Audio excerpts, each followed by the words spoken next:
মন্ত্রীরা সব হারামজাদা আস্ত পদের ধাড়ি, তুড়ুক নাচে মন্ত্রিসভা এখনো পাইজি বাড়ি।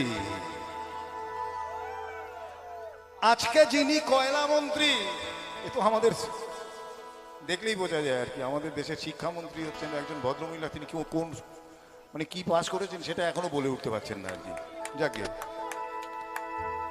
আজকে যিনি কয়লা মন্ত্রী, কালকে দেখেন শিক্ষা।